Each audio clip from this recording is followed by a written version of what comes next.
Hey, my name is Harlan Smith. This is Zuko, and this is my home studio.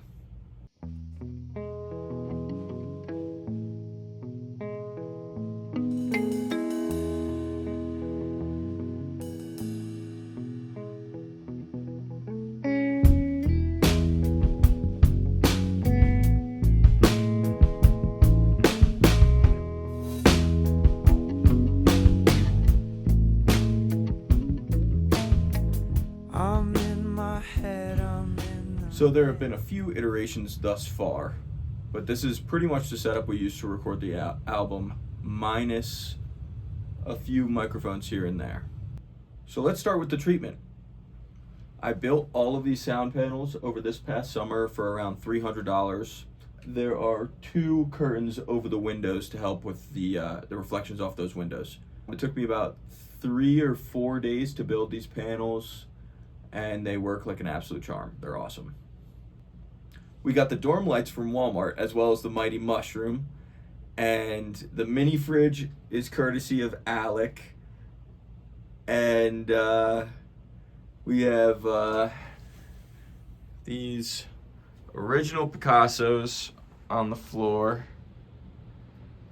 We got Beat, and we got our King Soopers flag. Now let's move on to the microphones.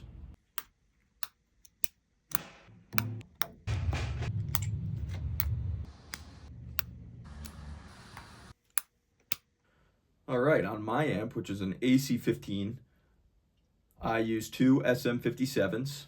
Van plays out of a Tweed Princeton reverb, and on there he's got a Sennheiser E609 dangling in the middle and a Beta 58 off to the side. Bass, we went DI for the album. It's actually not tracked with the rest of the instruments. It is put on after the fact. The drums, guitars, some of the vocals are all live. For the drums, we have two SM81s for the overheads. Outside the kick, there's a Beta 52. Inside the kick, there's an EV ND68. On the snare, on top, there's an SM57, and on bottom, there's a Pyle PD58. And then the middle tom has an SM58, and the floor tom has an SM57. Neither of those mics we used on the album, but looking back on it, we very much so should have, because the toms get a little thin sometimes when they're only in the overheads.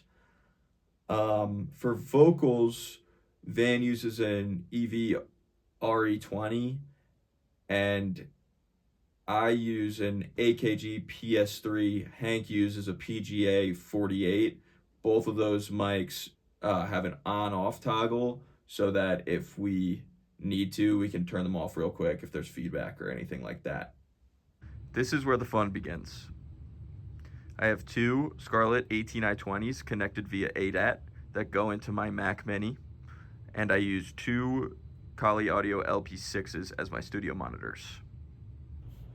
Setting up those two Scarletts was extremely difficult for me via ADAT, so let me know if y'all want me to make a video on how to do that. By far the most slept on part of building any home studio is cable management. Having cables everywhere makes it very hard for the studio to function properly over a long period of time. Short term, if you need to throw a cable on the floor, it's not a huge deal, but long term, just stepping on, rolling over cables all the time is going to be a pretty big issue, and it's going to damage your cables. So making sure you have a plan when laying out cables is very important. My girlfriend Liza and I just laid out some cables, so we made a little time lapse, and maybe you could get some ideas from that. I'm meaner than you'll ever know. I green out after every show, and I'm meaner than you'll ever know. And I'm green out after every show. So this is my home studio. I hope you guys enjoyed the video.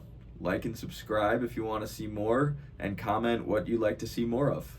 Thank you.